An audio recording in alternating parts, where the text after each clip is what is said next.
Galina Rusanova estuvo en Leningrado en el verano de 1941, cuando las fuerzas alemanas llegaron a las afueras de la ciudad. En septiembre, el último acceso por tierra a la ciudad, que se usaba para transportar provisiones, fue cortado. En aquel entonces, Galina tenía 12 años. Tenía solamente a su madre. Estaban a punto de enfrentar el primer y más duro invierno del asedio.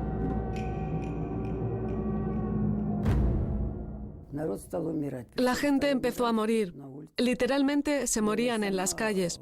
Al principio no lo comprendía. Vi a una señora mayor andando y de pronto se cayó. Me acerqué para ayudarle a levantarse, pero no se levantó. Había muerto. El asedio duró casi 900 días. Murieron cientos de miles de personas. En marzo, Galina y su madre pudieron salir de la ciudad a través del lago Ladoga por el denominado Camino de la Vida. Mamá me dijo, la única razón por la que nos vamos de aquí eres tú. Cuando llegue la primavera con los cadáveres por todas partes estallará un brote infeccioso. Tenemos que sacarte de aquí. Miles de refugiados, en su mayoría mujeres y niños, huían de las regiones occidentales de la Unión Soviética, que habían sido destruidas por la guerra. Pensaron que habían tenido suerte de haberse escapado del infierno del bloqueo para ir a una ciudad al sur de Rusia, Stalingrado. Para una adolescente que había sobrevivido a los ataques aéreos y al hambre del bloqueo, esta ciudad a orillas del río Volga le parecía increíble. Mucho sol. No había apagones eléctricos, las calles estaban bien iluminadas, había mucha gente en el parque y un comercio muy activo en el mercado donde vendían rábanos, perejil y todo tipo de peces sin necesidad de presentar las tarjetas de abastecimiento. Así era la ciudad que llevaba el nombre de Stalin, líder del Estado, en el verano de 1942. Era el sueño soviético, un gran centro industrial, con fábricas, nuevas escuelas y universidades, calles amplias y plazas animadas. El primer año de la guerra, miles de personas encontraron refugio aquí. Galina y su madre, como muchos otros refugiados, estaban empezando una vida nueva, pero la paz que habían encontrado resultó efímera. Era solamente un momento fugaz. Mi madre encontró trabajo, pero un mes más tarde se enfermó. Llegamos a Stalingrado en mayo. El 18 de junio murió de fiebre tifoidea. Galina quedó completamente sola. Nadie se ocupaba de mí, pues vine a un centro desde el cual envían a los niños a orfanatos. La población urbana creció de 450.000 antes de la guerra a 900.000 en el verano de 1942. Los padres enviaban a sus hijos aquí, esperando que estuvieran a salvo en una ciudad que aparentemente se encontraba muy lejos de las operaciones militares. Así fue como Anatoly Kurychev llegó a Stalingrado. Tenía solo 11 años de edad. Mis padres no comprendían que los alemanes estaban marchando hacia la ciudad. Cuando mi tía me recibió en la estación, me dijo con reproche, ¿qué pensaban tus padres cuando te enviaron aquí? ¿No te das cuenta que los alemanes están acercándose a Stalingrado? Aunque muchos sabían de la inminente amenaza, la gente nunca se podía imaginar o simplemente se negaba a creer que la guerra se pudiera extender hasta el río Volga y que los nazis lograran llegar a la ciudad de Stalin. Sin embargo, las batallas se desataban muy cerca, a lo largo del río.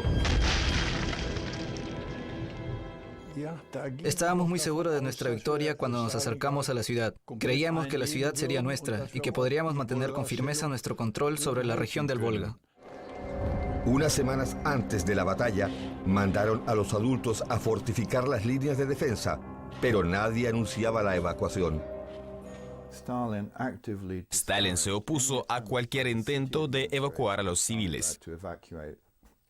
Desde su punto de vista despiadado, pragmático e inhumano, pensaba que si la ciudad era evacuada, sería señal de carencia del deseo de resistir. Y los soldados estarían más decididos a luchar y a defender la primera ciudad, mientras no haya sido evacuada. Galina se quedó en Stalingrado. En julio, los oficiales del Ejército Rojo llegaron a su orfanato. Escogieron a Galina y a otros 4 niños para enviarlos en una misión al territorio ocupado por los alemanes, a fin de descubrir la ubicación y desplazamiento de las tropas enemigas. Había un camino desde Stalingrado hasta el río Don. Nosotros hacíamos un reconocimiento a través de aquella llanura. Un adulto hubiera sido muy visible, tenía que ser un anciano, de lo contrario, cualquier otra persona hubiera podido ser detenida por los alemanes en poco tiempo. La situación en el frente era crítica. El 28 de julio de 1942, Stalin decretó la Orden 227, denominada Ni un paso atrás. La orden fue un llamado al patriotismo soviético y reflejaba la gravedad de la situación. Pero había una condición cruel. Los destacamentos del bloqueo contra los desertores estaban detrás de las unidades de vanguardia del Ejército Rojo para fusilar a todos los que querían desertar o retirarse. Habría sido imposible defender Stalingrado sin aplicar el miedo y la violencia. No hubiera habido suficientes soldados en los destacamentos de bloqueo para detener a todas las fuerzas del ejército que hubieran decidido fugarse. A comienzos de agosto, definitivamente llegó la guerra. Los aviones alemanes bombardeaban las afueras y probaban las fortificaciones. Era en pleno verano. Como muchos de sus compañeros, Boris Krzyżanowski estaba disfrutando de la última semana de sus vacaciones de verano. Sabíamos que la guerra se acercaba, pero éramos niños y la guerra era en cierto modo un juego para nosotros. Nos gustaba trepar por las colinas de la ciudad y ver los fuegos de artillería que podíamos distinguir a lo lejos. El 23 de agosto, el ejército alemán alcanzó el río Volga, al norte de Stalingrado. Los tanques y la artillería atacaron los barcos y transbordadores que cruzaban el río. Otras unidades se encontraban a la entrada de la ciudad. Por la radio anunciaron alarma antiaérea. Por lo regular, la alarma se acompañaba por el sonido tic-tac del metrónomo. Habíamos escuchado estas alertas tantas veces que simplemente no le prestábamos atención, mientras que nos sentábamos a la mesa cubierta con un mantel a tomar té por última vez. Era la mañana del domingo. Los que no estaban en el trabajo estaban en casa con sus familiares a la orilla del río. De pronto, un estruendo y en el cielo aparecieron aviones. Nunca había visto tantos aviones. El cielo estaba nublado de aviones que volaban en grupos de 3. De pronto vi una enorme nube de tierra elevándose hacia el cielo. Así empezó todo. Ventanas y puertas de cristal volaban por todas partes, llevadas por una fuerte ráfaga de viento. Había un fuerte olor a humo ya quemado en el aire. Entre nosotros no existía el sentimiento del miedo. Cuando dejamos la ciudad, pudimos ver que había dejado de existir. Cientos de bombarderos y aviones de caza de la Fuerza Aérea Alemana bombardeaban la ciudad. En unos cuantos minutos, Stalingrado se transformó en un infierno vivo.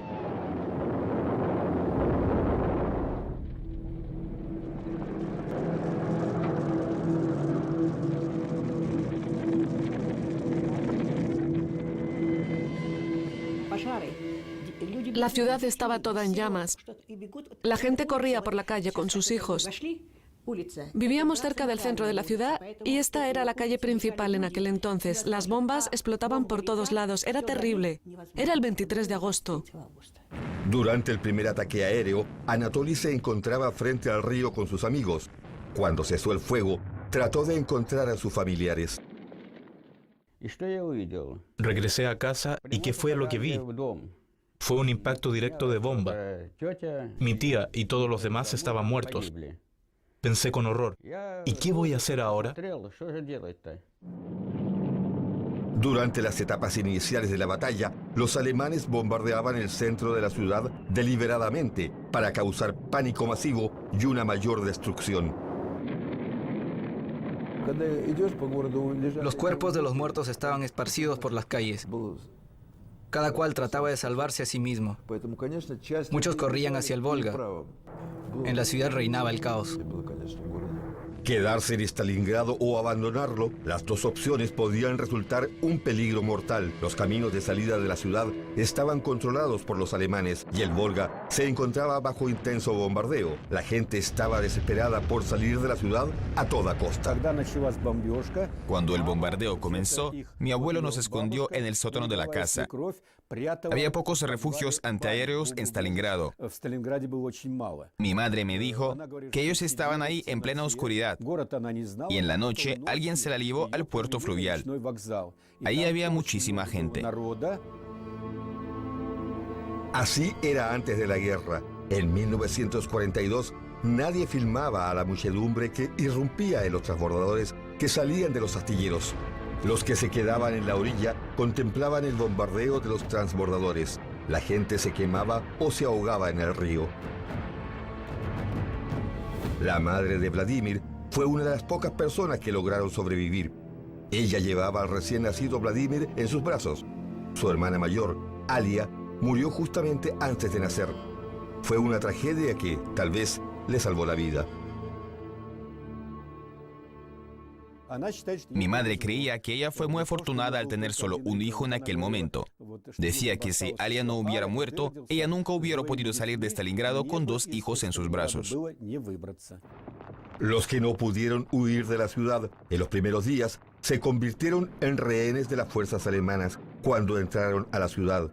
La única oportunidad para ellos era buscar refugio entre las ruinas carbonizadas y los escombros. Desde aquel momento, los civiles generalmente empezaron a valerse por sí mismos, y entre ellos, miles de niños. Anatoly y su amigo se escondían en los escombros. Ellos sobrevivieron al bombardeo, pero estaban medio muertos de miedo y de hambre. Mi amigo trató de quitarle las bolsas con comida a los muertos, pero cuando salió le dispararon un tiro. Solo un tiro. Andrei cayó al suelo y se quedó tumbado. Cuando me quedé solo, sentí tanto miedo como solamente un niño pequeño podía tener. Fue solo el principio de la lucha por sobrevivir en una ciudad que ya no estaba en condiciones para vivir. Todos estaban frente a la muerte.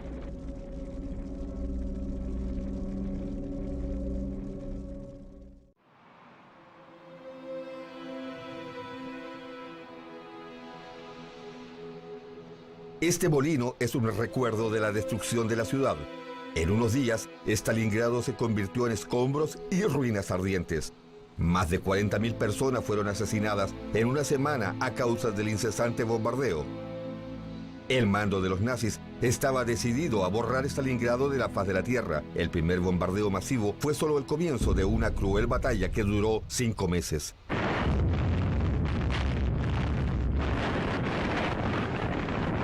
Una vez hice un comentario sobre un oficial que participó en la batalla de Stalingrado desde el inicio hasta el final. Hasta ahora le oigo decir: Vladimir, nunca digas desde el inicio hasta el final. Era imposible para uno sobrevivir durante toda la batalla. Solamente los generales podían hacerlo. Un soldado vivía máximo un día, un teniente una semana, un jefe de batallón al menos 2 o 3 semanas, si Dios quería. Nadie calculaba el número de civiles, sin mencionar el número de niños. Vladimir Beregovoy es el menor de los niños de Stalingrado. Se dedica a la historia de su ciudad natal. Registra con cuidado los relatos de los supervivientes de la contienda. Una chica de Stalingrado, Clara Klus, recordaba cómo bombardearon su lancha a motor. Cuando recobró el conocimiento, estaba flotando en el agua, rodeada de cadáveres. Ella dijo que había pensado que estaba en el infierno, porque ¿dónde más uno podría ver tantos cadáveres a su alrededor? Solo en el infierno. Stalingrado era un infierno para los soldados también.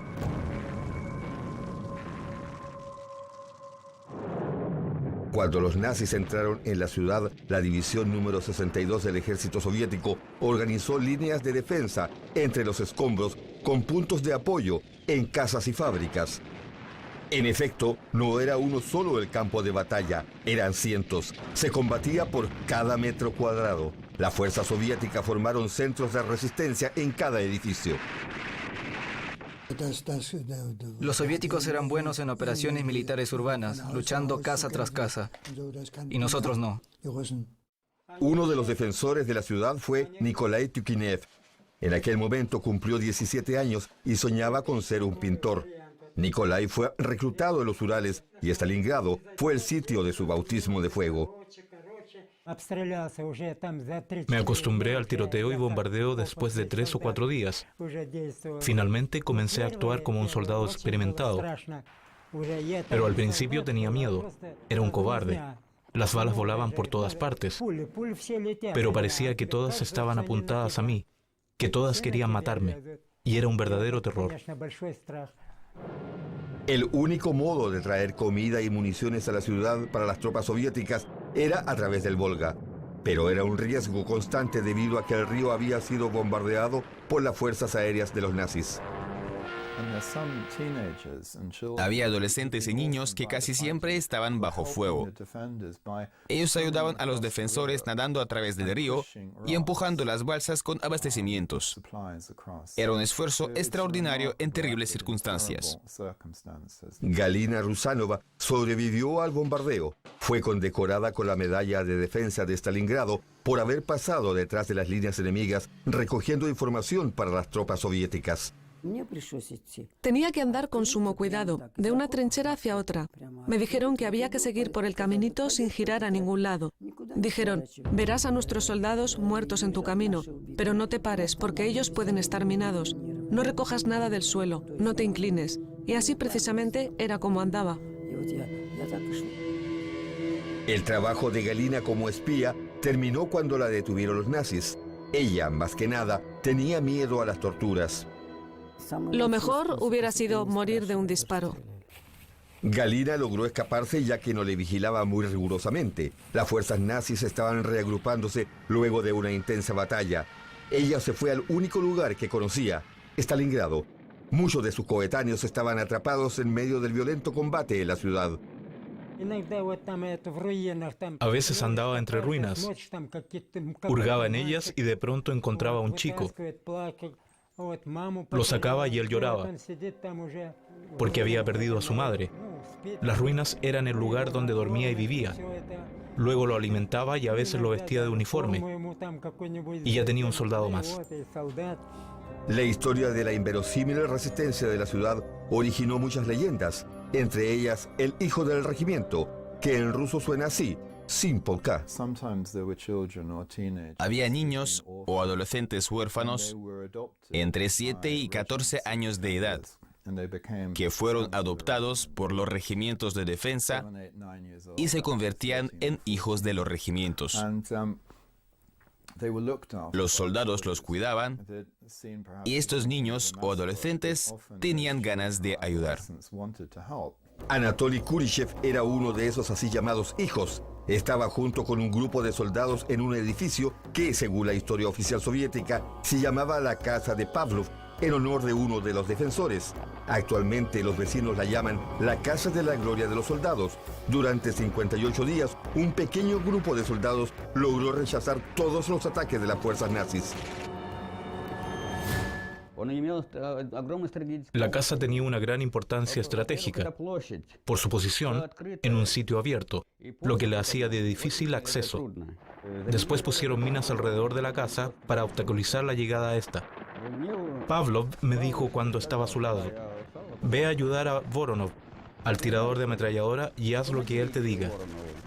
Anatoly traía balas y granadas para los soldados que defendían la casa.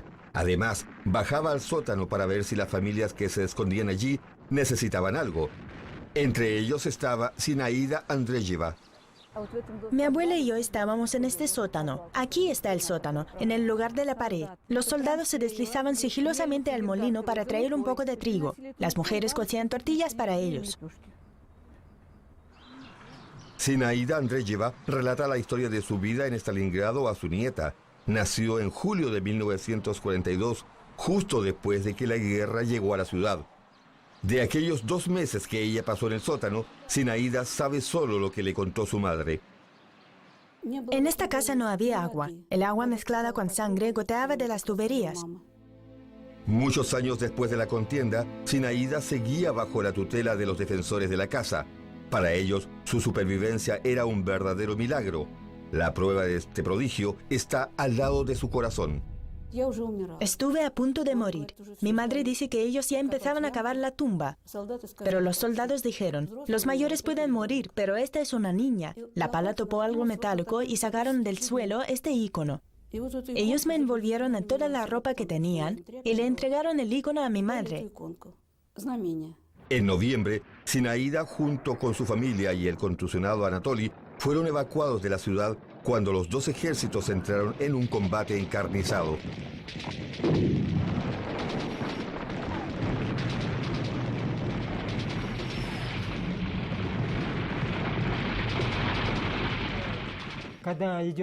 No haces preguntas en plena batalla encarnizada. No teníamos piedad a los enemigos y punto. Ellos tampoco la tenían, tanto como nosotros. Simplemente nos exterminábamos los unos a los otros. Era terrible. Nikolai Tyukiniev fue herido el 11 de noviembre y pronto abandonó Stalingrado. La batalla poco a poco se acercaba a su momento decisivo.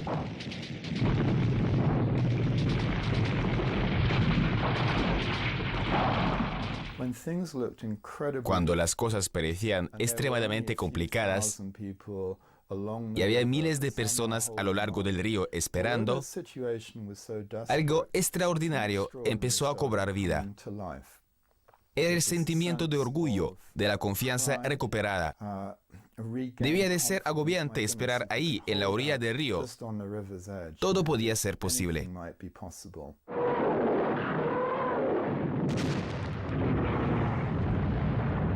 A fines de noviembre, las fuerzas soviéticas se lanzaron en contraataque y rodearon al sexto ejército alemán. La batalla duró hasta fines de enero.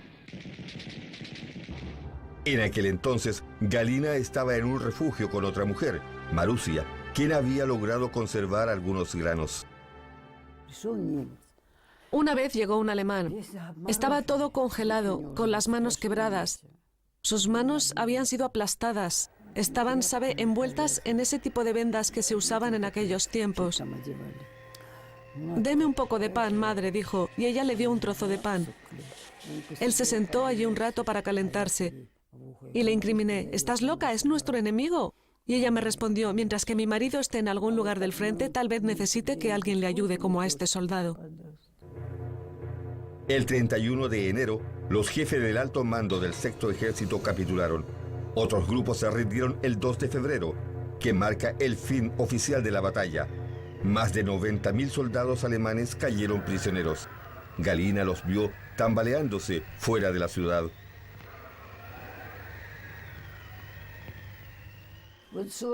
Un poco más y hubiera podido salir en la cámara. Pero en aquel momento a mí no me importaba eso. Simplemente contemplaba esta corriente infinita de alemanes.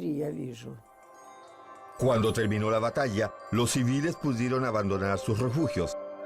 La ciudad arruinada parecía un hormiguero con gente apareciendo de entre los escombros. A Galina la mandaron a trabajar en una fábrica. Ella ayudó a reconstruir la ciudad. Solo un año después de la batalla, pudo regresar a su ciudad natal, Leningrado, y empezó una nueva vida.